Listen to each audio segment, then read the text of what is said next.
Welcome to the ninth-generation Volkswagen Passat. How many cars make it to 9 iterations and 6 decades? The Passat first launched in 1973, all the while swimming against an increasingly vigorous current.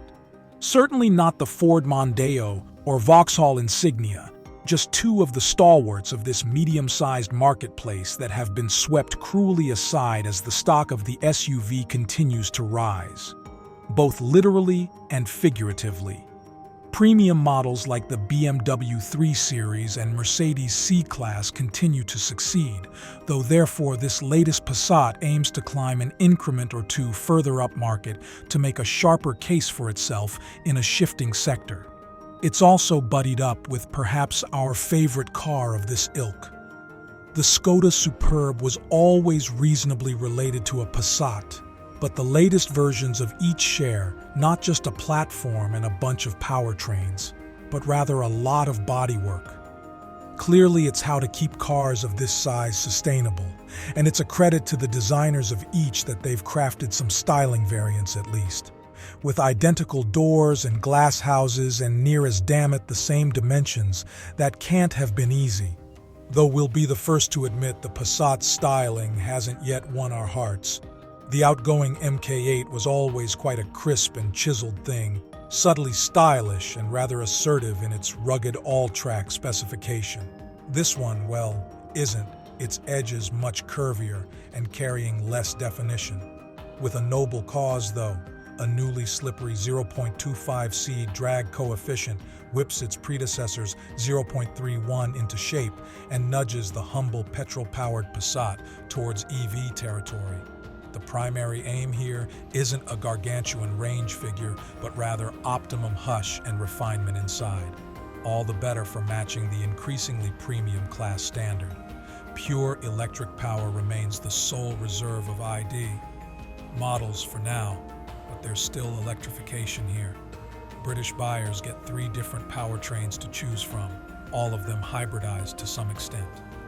A so-called mild hybrid kicks off the range, its 1.5-liter 4-cylinder petrol engine getting a minor electrified boost for a smoother, more efficient stop-start procedure in traffic and the ability to coast completely in some conditions.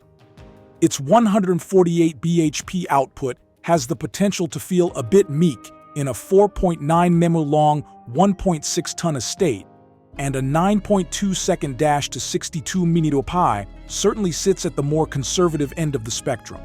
More power comes from 2 plug-in hybrid options above it, each using their own tune of 1.5-liter TSI, allied to a matching 113 bhp e-motor, though you'll have to wait until later in 2024 if you want to order one of those.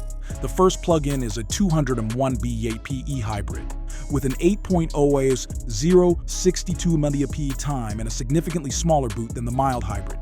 Top of the tree is the 268 bhp e-hybrid that cuts the acceleration figure down to 7.4s. Both use a 19.7 kWh net battery capable of DC fast charging up to 50 kW, and which can offer a WLTP figure of 77 miles of fully electric range, or an overall figure of 560 miles with petrol and electric combined.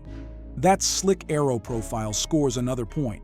Buyers outside the UK get the option of diesels and a 2.0-liter TSI petrol borrowed from the latest VW Golf GTI. Indeed, the VW Tiguan, based upon the same platform, offers such engines in Britain. But a sign of the times is that the Passat is considered more niche than its SUV sibling. Therefore, its options are much more curated. Further proof is that all cars use a DSG twin-clutch automatic transmission.